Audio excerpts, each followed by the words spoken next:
সুখ জিনিসটা কি? আমি সুখে আছি। এটি একটি উপলব্ধি। এর বাইরে কিন্তু আর কিচ্ছু না। আপনি যা নিয়ে সুখে আছেন, অনেকে এত কিছু নিয়ে দুঃখে আছে এবং সেগুলোর জন্য দুঃখ অনুভব করে। আবার বিপরীতটা যদি হিসেব করেন, আপনার যা কষ্ট, দুঃখ ভেতরে আপনাকে বিধ্বস্ত করছে, ভেঙে চুরে খান করছে। বিপরীতে পাশে আরেকজন মানুষ দেখেন, আপনার চেয়ে অনেক বেশি দুঃখ নিয়ে সে হাসি মুখে হৃদয় থেকেই বলছে, "আমি তো ভালো আছি।" তার মানে কি? এই ভালো থাকাটা একটু উপলব্ধি, আর কিচ্ছু না। যদি আপনি অভাবকে জাহির করতে চান এবং আপনি দুঃখকে জাহির করতে চান, তাহলে কিন্তু দুঃখের সীমা নেই। কারণ মানুষ অভাব মোচন করবার জন্য সংগ্রামটা করে, দুঃখ মোচন করবার জন্য সংগ্রাম করে।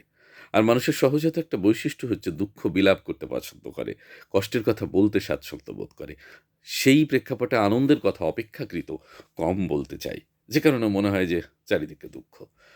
আর উপলব্ধির জন্য বলছি, যখন আপনার মনটা ভালো থাকে, দেখবেন সূর্যোদয়টা ভালো লাগছে, সূর্য ডুবে যাওয়াটা ভালো লাগছে, পাখি, গরু, ছাগল চারিদিকে ভালো লাগছে।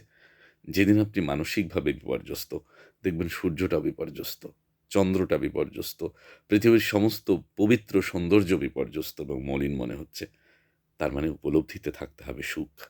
তাহলেই প্রশান্তি পাওয়া যাবে। আমার ভালো কিছু আছে এবং সবচেয়ে উত্তম পরিকল্পনাকারী হচ্ছে স্রষ্টা। তিনি আমাদের সৃষ্টি করেছেন চমৎকার কিছু পরিকল্পনার মধ্য দিয়ে। আর সেখানে আমাদের খুব বেশি কিছু করার আছে তা না। আমরা কেবল কাজটি করতে পারি চেষ্টা, এবং সেই চেষ্টা সঠিক ও সৎ উপায়ে। তাই আসুন, সুখকে দূরে না রেখে উপলব্ধিতে রাখি, হৃদয়ে রাখি, তাহলে সুখ আরও কাছে আসবে। আমরা সত্যিই সুখী হয়ে উঠব। সকলের জীবন সুখী হোক, এমনটাই প্রত্যাশা।